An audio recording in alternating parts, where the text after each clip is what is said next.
Hello, everyone, and welcome into another episode of the First Class Podcast. I'm your host, Joey Bonsanti. Sitting across from me, as always, a great co-host, Tony Vegas. Tony, how we doing, man? Feeling good, Joey. Football's upon us, man. We have football tomorrow. I know. Just absolutely insane. We get to watch Kenny Pickett duel with, I don't even know who the other quarterback is, but we'll see. My focus is on next week, though. We have training camp. Feels like there's been a lot of off days, but we've had the Zach Blatt tweets. We've had, Twitter's bumping. I'm getting in arguments with Spano again. It's football season. And I'm pumped up, Joey. 7 p.m. Friday next week, we get to have Jets beers. Yeah, that's a real thing that's happening in literally 9 days. So I'm pumped up. Summer, Cade Klubnik, New York Jets. It's going to be a good time. And by the way, Kenny Pickett versus Carson Beck tomorrow. Carson Beck, that's like a good matchup. Like I'll watch Carson Beck, see what he's got. It's always every year when it comes on and like that, the Hall of Fame game, I'm just like, it's really surreal that we're at this moment, and then followed by fantasy and the drafts and everything. It's just such a good time. It's like this time of the year reminds me of the lead up to Christmas. This is what it's like. It really does. Christmas happens, and then it's summer. It's snap of the finger, and it's other fun. Yeah, you're right. There's a lot to look forward to. But I mean, I feel like in the week since we talked last, there's been so much going on in camp. I think the biggest storyline thus far, unfortunately, has been Kenyon Sadiq with the hernia setback. I guess the Jets didn't really like what they saw, and there's just a bit of a setback. And Glenn says he's confident that he'll be ready for Week 1.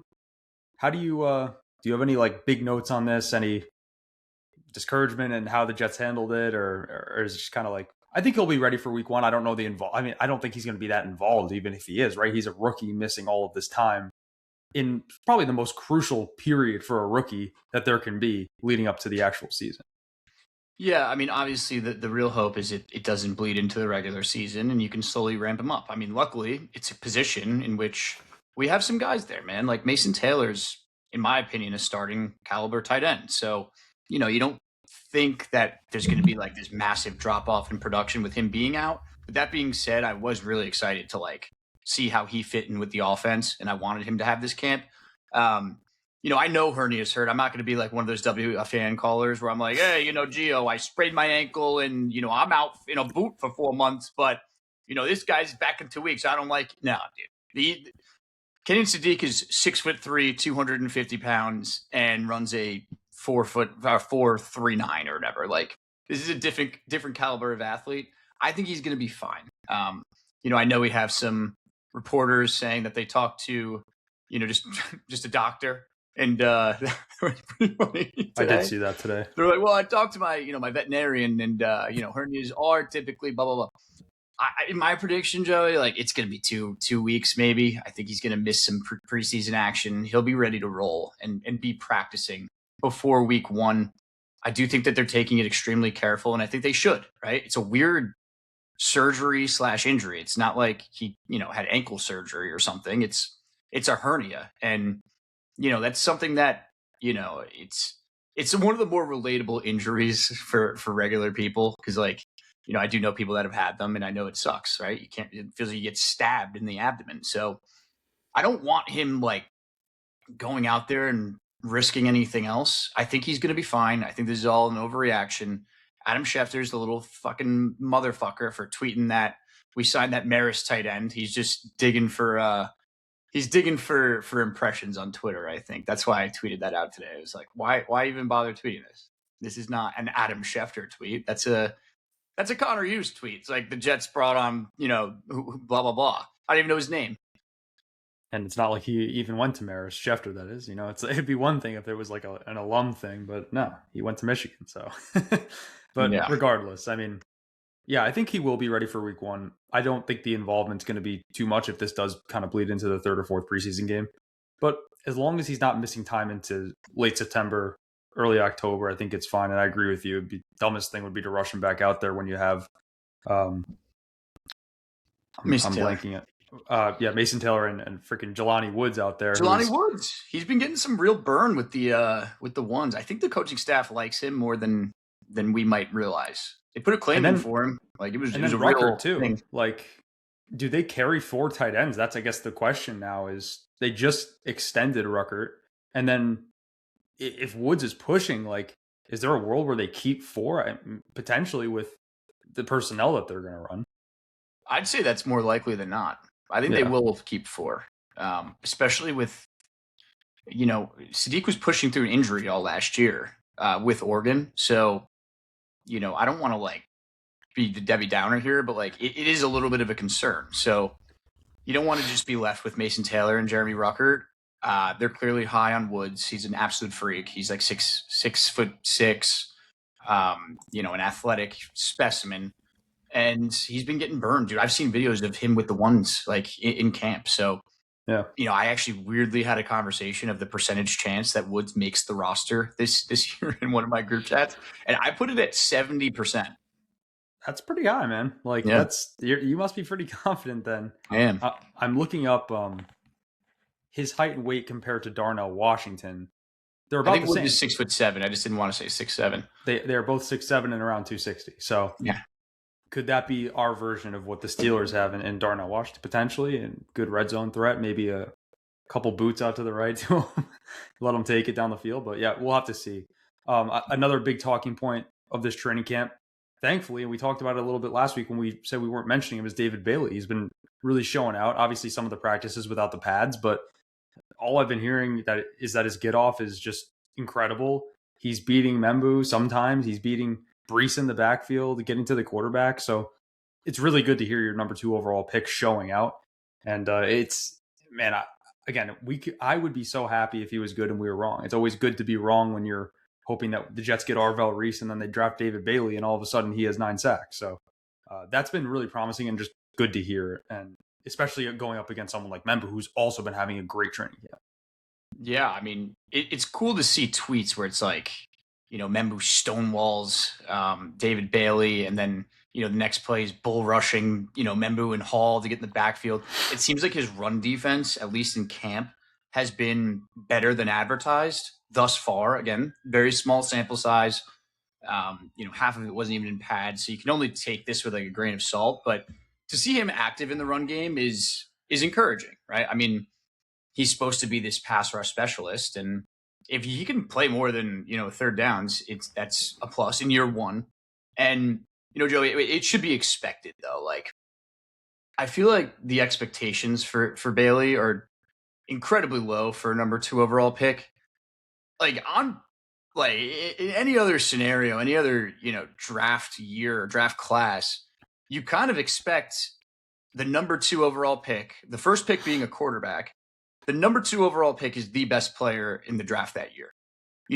This should be a guy that changes our defense, and you kind of build around him, right? I mean, we were playing Brady Cook, and we ended up drafting this guy as a result of that.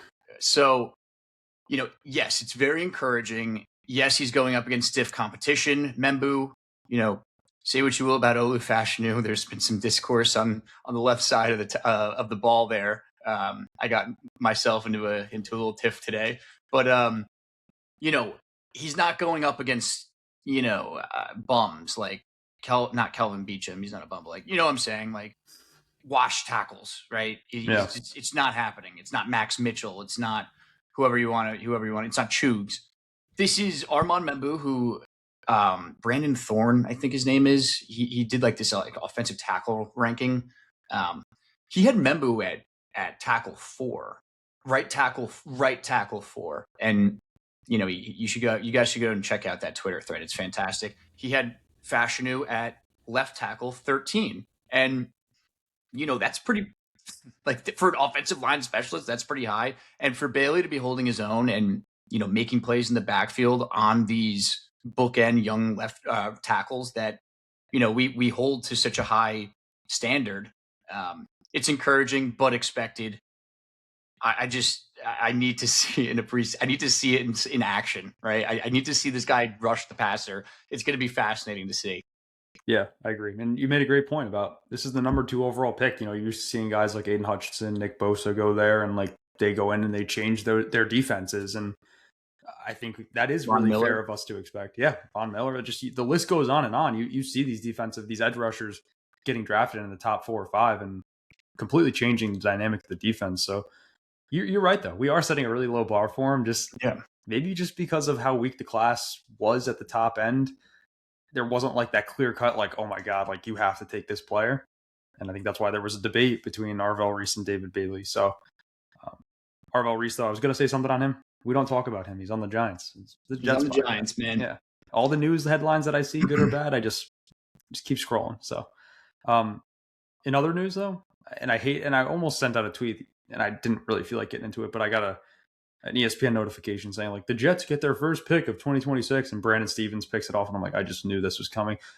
Just prepare yourself for week whatever it is that the Jets get the interception. It's going to be like some giant deal, and we're going to be happy, obviously, but it's just like such a backhand, like, compliment type thing where it's like, I don't want to talk about him, man. We got to get Rich Cimini off of his rocker with that one. He's like, a pick. And it's like, all right, dude, chill. Because if they don't get one in week 1, you know it's going to be, well, it's been 18 weeks since the Jets and then 19 weeks. Like, they need to get one week 1 or 2, dude. I can't have this streak extending like into like week 4 of this season. And when they do inevitably get that pick, it'll be like a funny thing for us, but annoying when you see those headlines. I mean, intercept the fucking ball. You got some guys that can do it. And, speaking of which, Joey, rookies and guys that I anticipate getting interceptions, I would love to see Gianangelo Pons on the field pretty soon. I think that's something and somebody. I was super interested to see where he fits in that corner room. Are they going to play him on the outside? Are they going to play him on the inside? Is it going to be AZ Thomas, Nashawn Wright? I haven't seen a lot of like buzz on who's out there in training camp. Correct me if I'm wrong, but has it been more Thomas or more Wright? I think it's been more Wright. I've seen a mix of both. I think it's been a little bit more Wright. I haven't really heard much buzz on Thomas thus far into camp, which can't tell if that's a good or bad. I know Pons has the calf that he's been dealing with, so they're being, a little bit careful with that. But yeah, I think the way the corner room shakes out is going to be super interesting, right? Like Brandon Stevens, we talked about it last week, got paid a lot of money. Is he going to kind of outplay some of these guys? Is AZ going to step up and really take that number 1 role? We're going to have to wait and see. Like you said, there's a lot of question marks at the cornerback room, a lot of potential, a lot of upside, I think, in the secondary overall. And I think when you look at Minka too, it's just like Minka had a pick the other day too. Geno overthrow him in the rain, but I think there's a lot to be figured out on the back half of that defense. And speaking of Geno, he's been up and down. I mean, he had a really good day on Saturday. He went 14-14, was throwing touchdowns all over the field. And again, if that's the guy that's going to stay healthy, we really need him to kind of evaluate the rest of the offense and all these new pass catchers. And like a guy like Omar Cooper had a really nice catch the other day. But again, these are very like small sample sizes, like you said, and little plays that we're seeing on Twitter. We're not actually watching the whole practice. Yeah, I mean, Isaiah Williams made a nice grab. Yeah. We can move into Geno. I mean, it's kind of been the Geno Smith experience thus far, right? He's either lighting it up and dotting the defense up, going 11 for 11, and going borderline perfect in some practices, or he's cold and not connecting. I think that's to be expected, right? This is interesting. I actually saw this. What tier? Let's just say there's 5 tiers, and it's like, all right, superstar quarterback, good starter, backup caliber, but still thrusted into a starting role, or should be out of the NFL. Where do you put him out of those 5? I mean, he's probably at the end of that third 3? one into the fourth one, probably at the bottom, depending on how he plays. And I think if you take the first half of the season and he's playing at a, at least like closer to what he was in Seattle, he's probably still in that third tier. Yeah. But I mean, if he's really fallen off and does not look, he truly is what Las Vegas Geno was, then he's definitely in the fourth tier for me. But that's kind of TBD right now. It's going to be fascinating to see, and we're not going to see him in preseason, which sucks. I would love to see it. I mean, bro, there's a chance. Like, I was like, why the fuck can't Geno Smith have that Ryan Fitzpatrick 2015 year? Like, what's preventing him from doing that? He's had better years, leading up to this than Ryan Fitzpatrick did. With his bazillion stops. We call it lightning in a bottle with Fitzpatrick.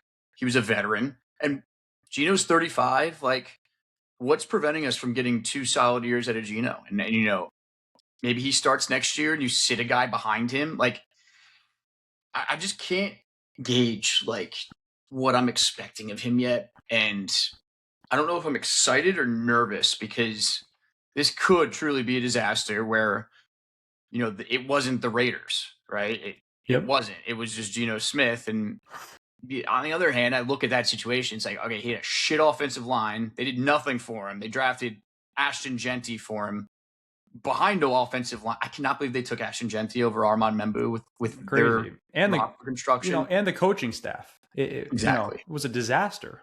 Yeah, it really dude, was. Pete Carroll's son was the offensive line coach, and he was a jester. Like, and Chip Kelly was there, and right? Am I making it was that up? Chip Kelly. It was Pete Carroll, Chip Kelly, Pete Carroll's son. It was a disgusting coaching staff, and a very horrible situation. But I mean, it's gonna be fucking interesting to see what we get from him, because you're giving him the Seattle remedy, right? Like the Seattle situation. There's a shit ton of pass catchers, great tackles. You have a good guard, and you have 2 C+, C to C- linemen, filling in the gaps. There's not a lot more you could really ask for if you're a veteran quarterback looking to save your starting reputation in the NFL. So man, it's going to be fun. I just can he be consistent like he was in Seattle? Because dude, if you go through that tape, you look at it, and it's like, oh my god, he's like a rhythm passer. He's the definition of in rhythm. This is going to sound crazy, but it's almost like you watch Shador Sanders college tape, and it's like, oh, that's kind of like Geno Smith in the NFL. And it's interesting to watch. Dude. When he's hot, he's going, and he's finding guys over the field, and it's just something that we didn't see last year. So depending on how you're rooting for the team, it's going to be interesting to see Geno. And we get to see Cade Klubnik next week, dude. He looks like sounds like he might belong as a backup. Who knows? Yeah, there's a lot of unknown with him, but I think there's a lot of promise at the same time based on the season that he had a couple of years ago. And it's going to be good for him to get a lot of burn in the preseason because it's surely tracking like he'll be the backup at this point, which in my opinion, as a fan, I want. As a coaching staff, it's a little puzzling to me because these guys are kind of playing with what could be the last year at the job if things go south. If I'm Aaron Glenn, I would definitely have a backup quarterback, a veteran backup quarterback in there. Me personally, I just say roll with Cade.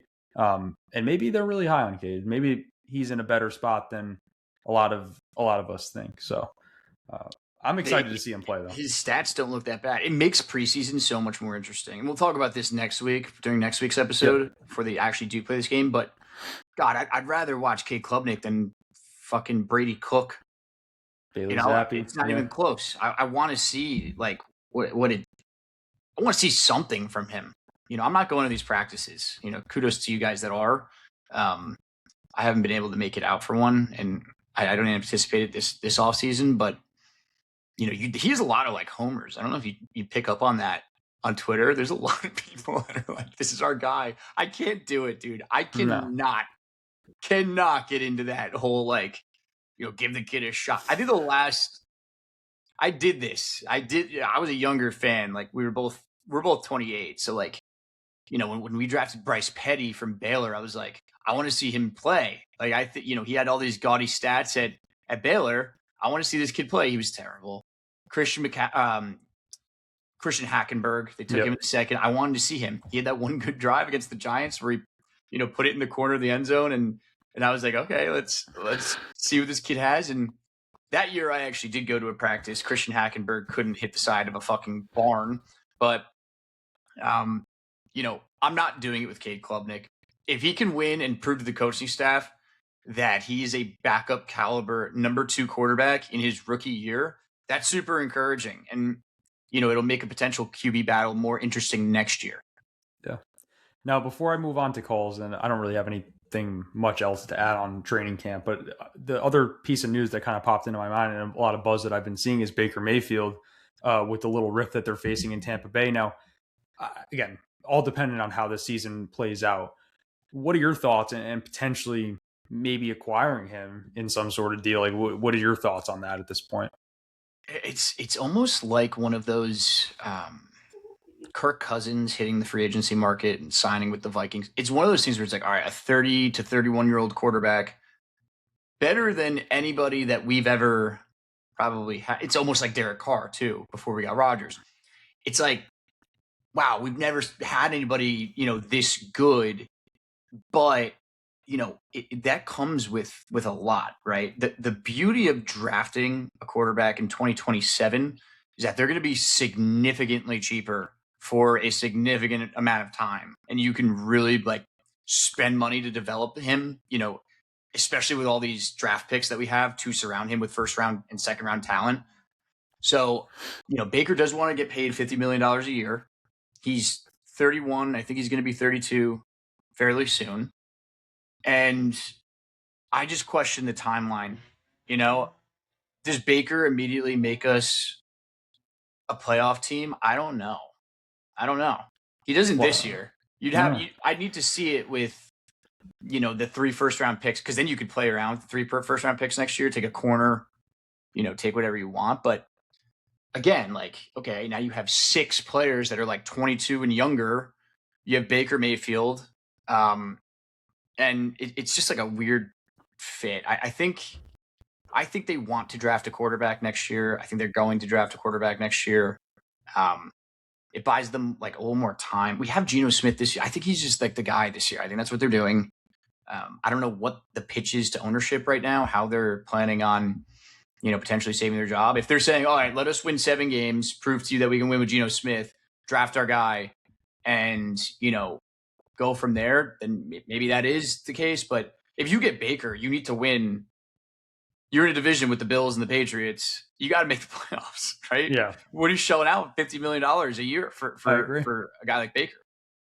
Yeah, it just feels like the timelines don't really match up. And obviously we have to see how this season plays out. It's, if you have a year like 2022, before they get Rodgers and the defense is humming and they're like, all right, we just insert QB here and we have all these pieces around.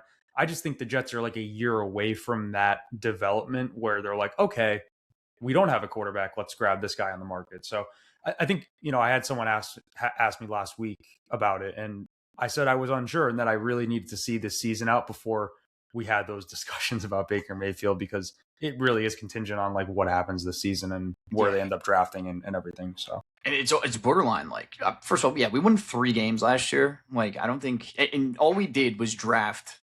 You added, let's say you add Baker, Sadiq, who's hurt right now, Pons, Bailey, who we have high expectations for, and Omar Cooper. You get Garrett Wilson back. He essentially didn't play. He had like 350 yards last year. I looked it up today. I was shocked.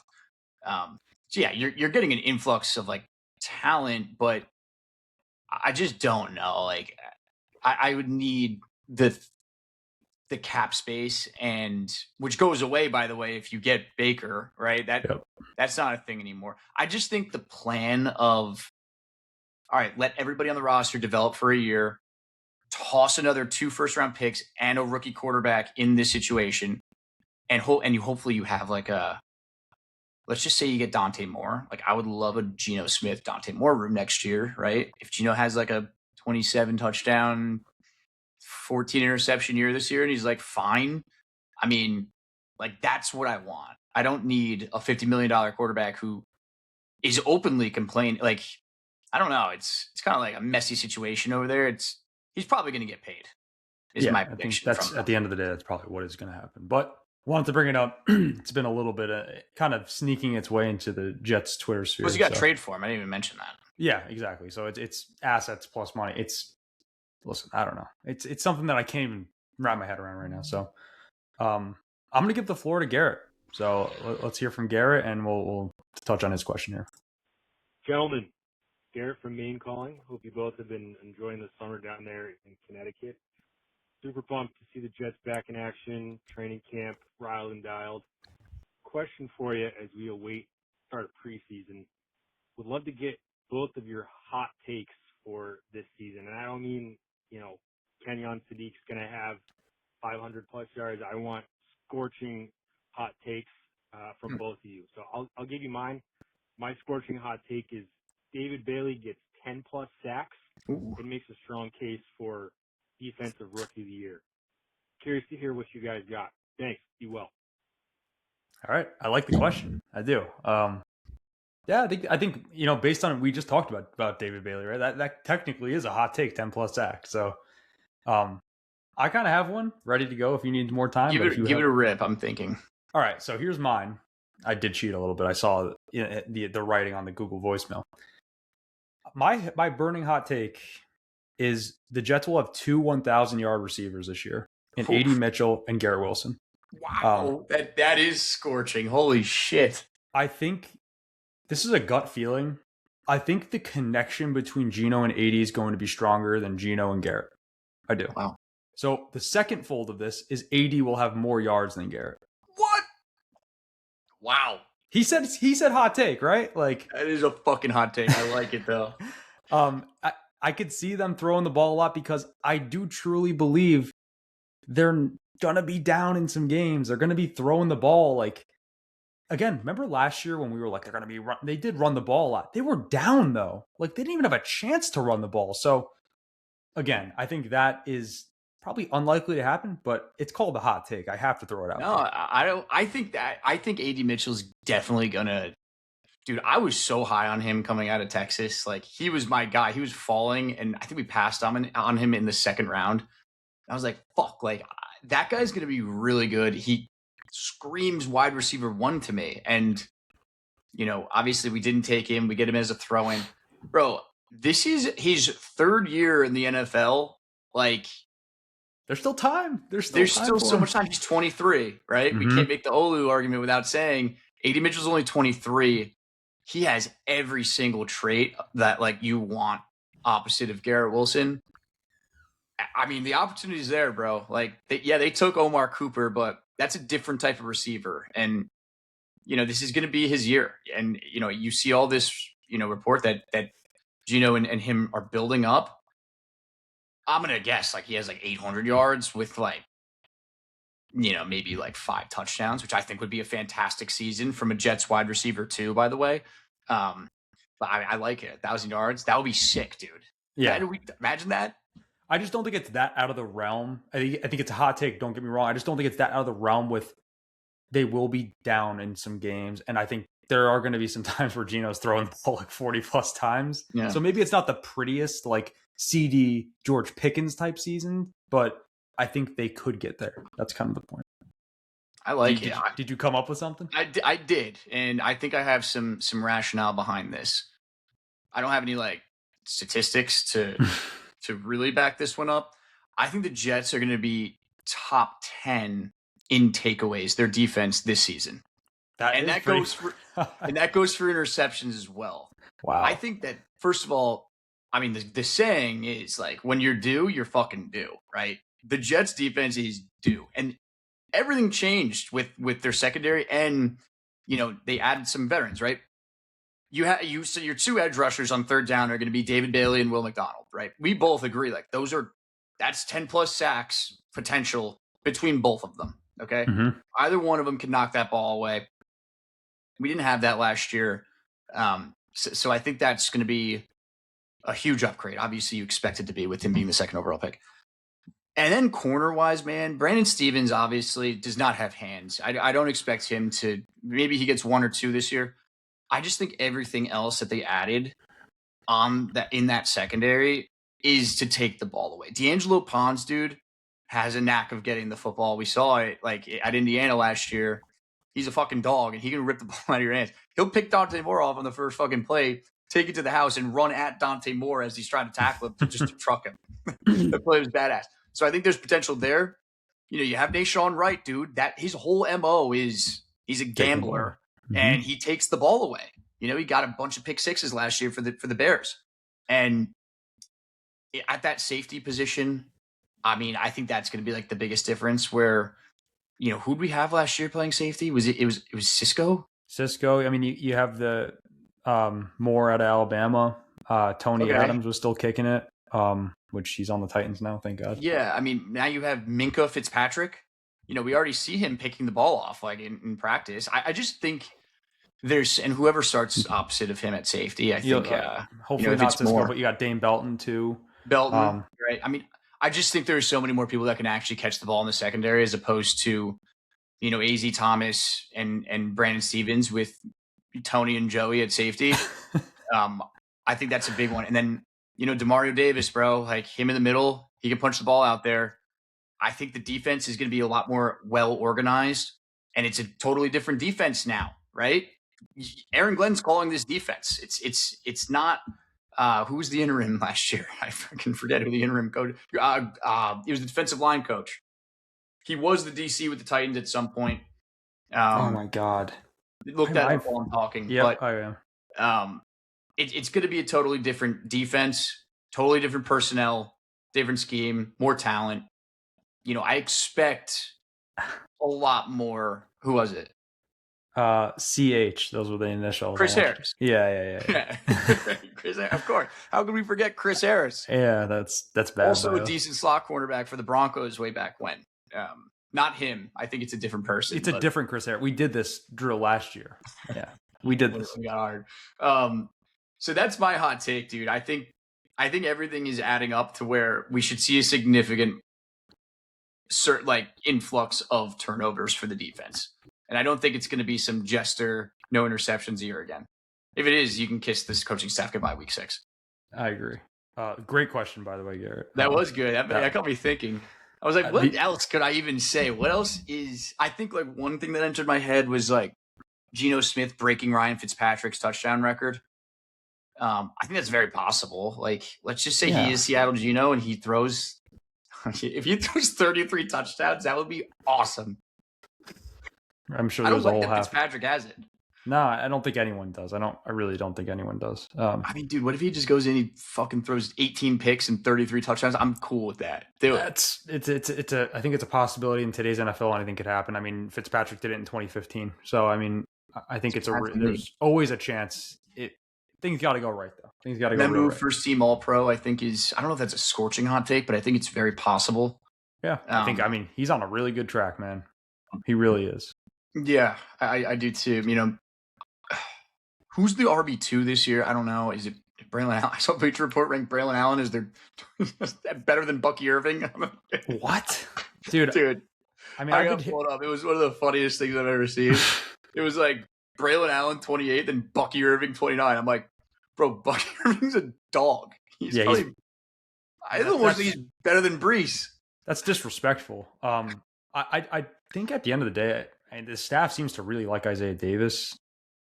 Braylon Allen really hasn't proven much, right? I think he kind of has nothing. He just looks cool. Yeah, he's got to play into that role. So I don't know. We'll see what happens. My other lukewarm kind of hot take, and I've been on this for a long time. I think Jamien Sherwood will come back into his own this season. Yeah, I don't think that's scorching hot. I think that's just he has an adult with him that can call the defense. Well, he just is a former safety that can go sideline to sideline with, 88 Madden speed. Yeah, I just feel like on a lot of clips I see or a lot of podcasts I hear, I feel like a lot of people do just write him off. And again, he had to take fill a big role in the shoes of a really great player that he played with in CJ Mosley. So with who next to him too? Yeah, exactly. So Maui Goa, who was starting next to him? Was it Kiko? Mm-hmm. That's bad. Dude, that's just getting hired to a new job and you're like, yo, what do I do? And it's someone that got hired 2 weeks after you. You can't, they're just be like, I don't fucking know, bro. Put him here. I don't think Jamien Sherwood has the wherewithal to run a defense. Quincy too. It was, but, yeah. But Quincy was at that point checked out. Yeah, it was kind of over. So I have one question for you, Joey. Actually, and it's one that I raised on my Twitter. I don't know how big of a jersey guy you are, but if you were to buy a jersey going into this season to go to, tailgate with us at E11 at the Winter's Badass tailgating setup, who are you buying? I know we talked about this a little bit, right? Did we? Was this on the pod or was this? No, over text. Over text. And I know you put the poll out the other day. There's not really many great options, right? I'm just going down the. I think there are. What? I think there are a lot of great options. There are, but a lot of them scare me. We and you talked about Sadiq. I said, I think you should get Sadiq. He has the Q in his name, really cool number, but he wore a different number in college. Yeah. I said Pons. I love 23. He wore a different number in college. These guys will change their numbers so quick. And I don't want to just take $130 and not flush it down the toilet.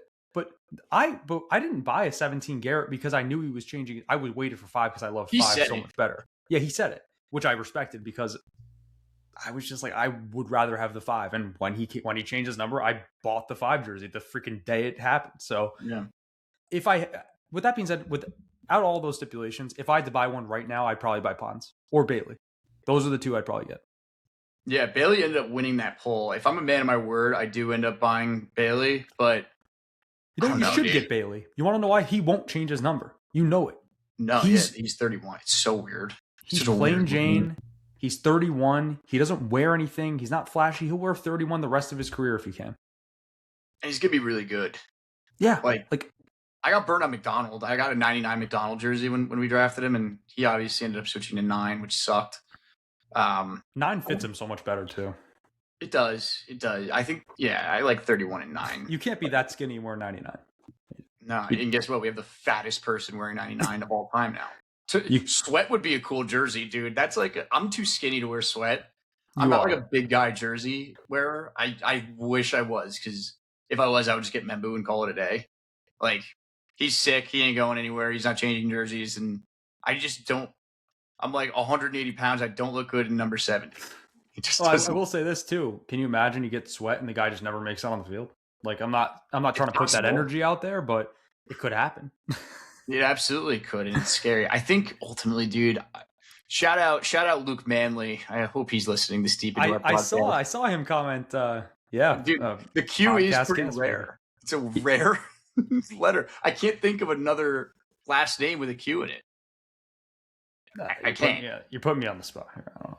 An X is a cool one. Like Thibodeau would have been. I was like, if we draft Thibodeau, I'm getting it. That jersey. That's a cool jersey. But then he's kind of just like, like.